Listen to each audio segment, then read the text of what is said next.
Second, thanks to those who I had to sit with my back to in the public gallery in the district council offices while we were giving evidence the other day. That sort of support is very impressive indeed. Your support here today is very impressive. It will not have been lost on the inspector. Your presence there in the council chamber was incredibly worthwhile, and some of you in fact spent a lot more time there than I was able to because I had other things that I needed to go and do.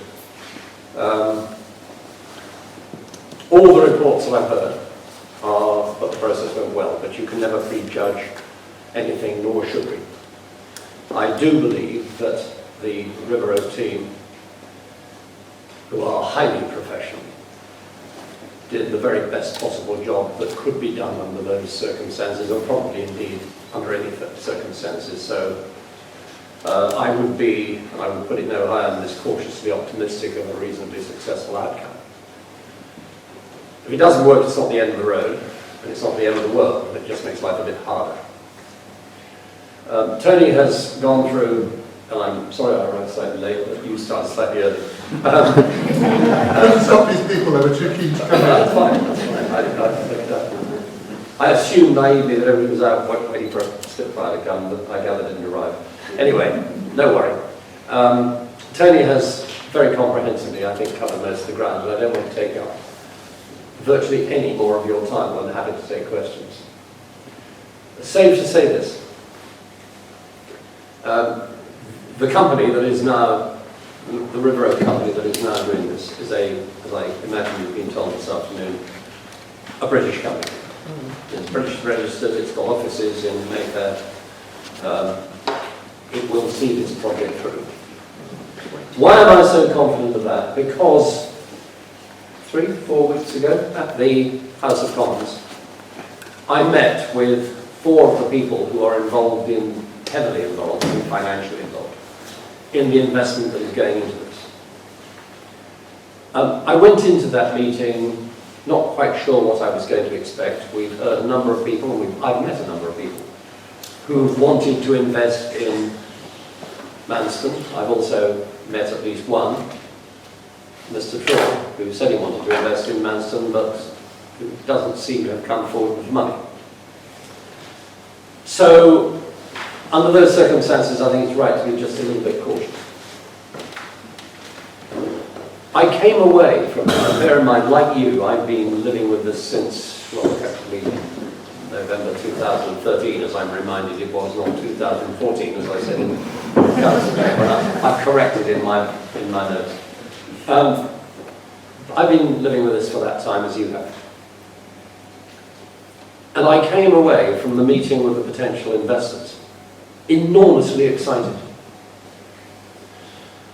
Because when you get very close to a project and you've lived with it for a long time, inevitably some of the shine goes off and you think, oh, we've got to make this happen, we've got to make it. We know why we've got to make it happen. We know it's in the national interest.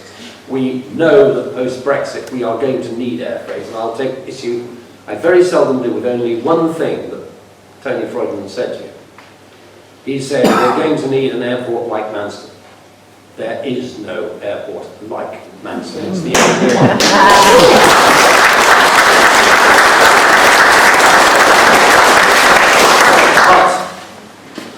But that said, these guys, and they were all men who wanted to get behind this project, enthused me with their enthusiasm and freshened me up, if you like.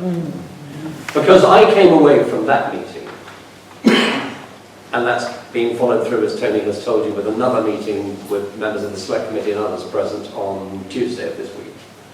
I came away from that thinking, these are people, one, who have the money, shed loads of it, and it's going to cost shed loads, to create, to expand the airfield, to expand the hard standing, to create a facility that can handle the air freight upon which the United Kingdom is going to have to depend post-Brexit for our economic survival and prosperity. Yeah. Want to do it, but don't just want to do it. Because, and I never thought of it like this, and you won't have done either. Why should you? It was a sort of road to Damascus moment for me. Because back in 2000 and 2014, we were faced with the closure of a working airfield. And we were trying very, very hard to keep that airfield open.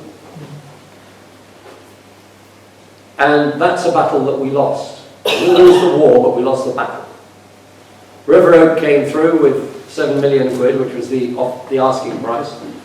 Globe turned it down, which tells you everything you need to know about their actual intentions.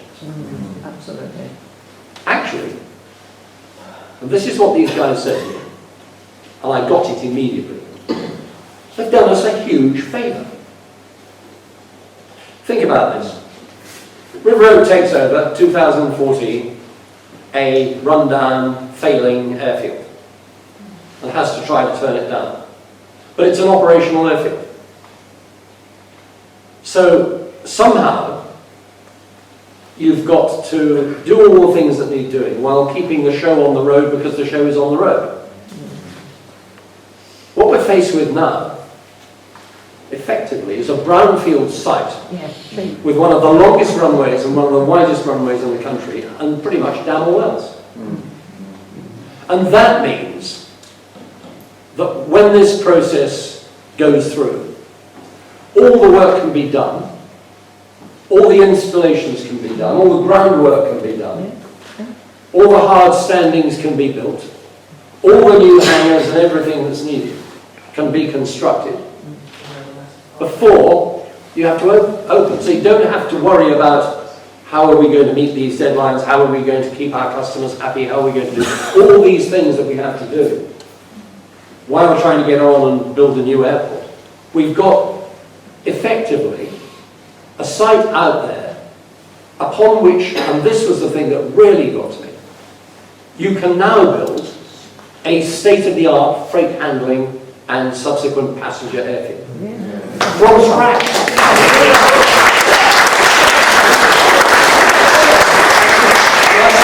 I came out of this meeting thinking, wow, I just hadn't seen it. Too close to it, like I guess you probably have been. But it is a huge opportunity to create in the United Kingdom, to create in Kent, to create in Thanet. The best. The best state-of-the-art airport in the world. Yeah. That's what we're going to do. Yeah.